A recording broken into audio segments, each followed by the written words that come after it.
Hi, I'd love to share with you a couple of powerful questions that you can work with today, which are core questions, which are the essence of everything we do with awakening coaching. So when we start one-on-one coaching with a client, or at the beginning of a weekend, or at the beginning of a new training, these questions are always the way to initiate a process of deepening. So I'm going to take a few minutes now to share these questions with you. You can listen to what I have to say and then let them percolate into your day. So the first powerful question I want to invite you into here is the question, what is my deepest longing? What is my deepest longing? It may sound like an obvious question, but you'd be amazed how many times we forget the deeper longing and it gets substituted by more fleeting or superficial or conditioned desires. And in this context, I'd like to tell you a tiny story because it's my favorite story that I've ever heard in my whole life, and I want to tell it to you now. And the story happened a long, long, long time ago in a kingdom far away. Unfortunately, it's not a politically correct story anymore because it involves a king who has to pass his kingdom on to another king. So today that doesn't work like that anymore. We have queens with equal rights as kings, but this is a long time ago. So this king, he has no son. So he has to pass the kingdom over to somebody, so he decides to send his squires with the long bugles out into the nature, into the villages, to invite people to come for an interview. So the next king will be chosen by interview instead of by hereditary. So they send out all the pages, and they announce on a certain day everybody should come, and sure enough on that day all of the people come from the villages, but of course they're very dirty. You know, they have little animals in the hair, they've got all kind of dirty dreadlocks and dressed in rags. So the first thing has to happen is they are given a haircut. The animals are removed, a lot of good shampooing, and then they are shaved and given new clothes, silk and satin and velvet. So now they look really good. Now they're guided into the royal banquet hall where there's fantastic food from all over the world, food all down the one side of the banquet hall. They can eat as much as they want, so they're eating, and there's, of course, many kinds of wine and all kinds of alcohol. So they're eating and they're drinking. And then the music starts. The royal musicians come and they're playing the drums and the violin and the flutes. And then out come the dancing girls with the bells and all the thing. And so everybody now, they're eating and they're drinking and they're dancing with the dancing girls. And it goes on and on and on and on until the night time. At 9 o'clock at night, the guards come again and they said, "You must leave now." So these people from the villages, they take a leg of mutton and they wrap it up in the clothes, but the guards say, "No, you can't take anything away. You can only leave with what you came with." So these people now, they're leaving, just again dressed in rags, wandering down the alleys of the city late in the night, singing songs, and they have to go back to the villages. And the king, he calls the prime minister. And the king says, "What happened? I've been waiting here the whole day to do the interviews and nobody came. Nobody came." And the prime minister hangs his head in embarrassment. He says, "I'm so sorry, my lord.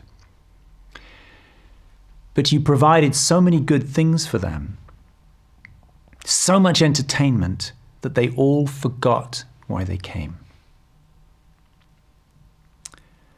And the king says, "This is such a tragedy, because if only one had remembered, that one would have inherited everything. That one would have inherited the keys to having everything. But nobody came, and so they all remain beggars."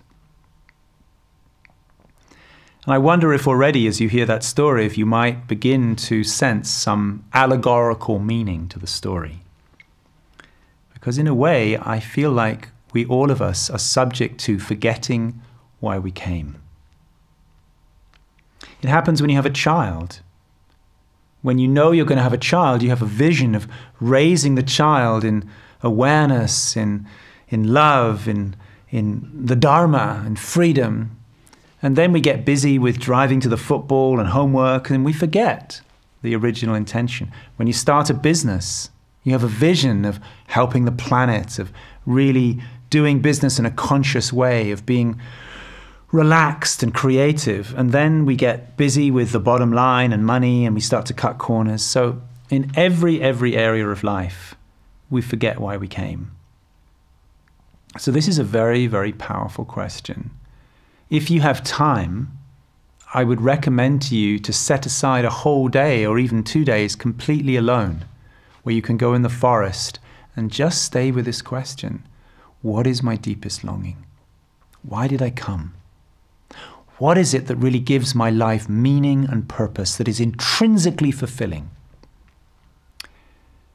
This is, in my opinion, the most powerful question that any human being can ask themselves. It changes everything. When you ask that question, you regain the authority over your life. The teacher becomes that longing instead of somebody else outside telling you what your life should be about.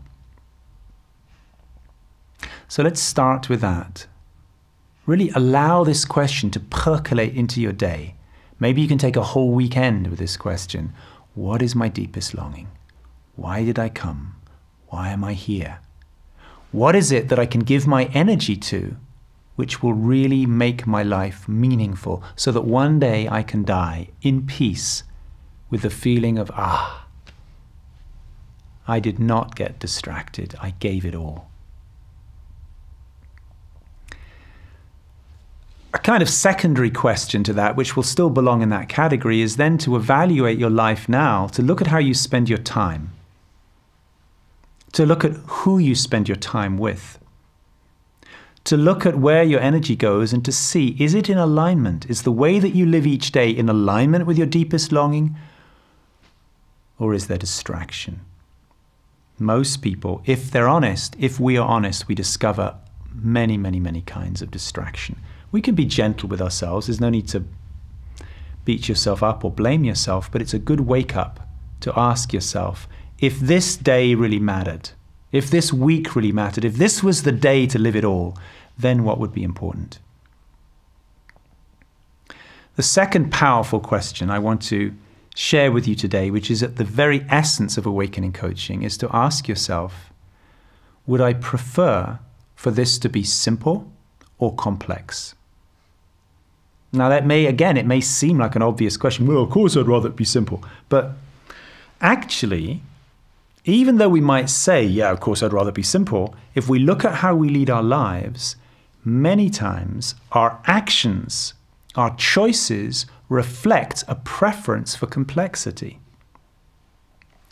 Really good example is in relationship. If you're in relationship, you are in relationship of some kind, but whether it's an intimate relationship with a partner or your mother or your father or your children, sometimes relationships get into conflict or misunderstanding. In a moment like that, when relationship is not flowing with love, you could ask yourself, would I prefer for this situation to be complex or simple? When you're willing to choose simple, it's quite easy to put things straight. Simple means, I'm sorry. There was a misunderstanding. For my part, I'm sorry. I love you and I want to feel connected with you. That's simple. Trying to be right, trying to make the other wrong, getting into an argument is very complex. Trying to figure out why you're suffering is often very complex. It takes us into all kinds of theories of psychological history and your mother and your father and who did what to who and everything, karma and all of that. Simple is, could I choose well-being and happiness now? Could I choose to love now? Of course, we can go more deeply into this, and I hope that you and I, sometime soon, will get a chance to go deeper together. But for now, these are two powerful questions that can rock your world. Number one, what is my deepest longing? And as you get a sense for that, number two, would I rather this be simple or complex? Thanks for taking these few minutes with me today, and I'm really hoping that we'll get to do more together in person and live.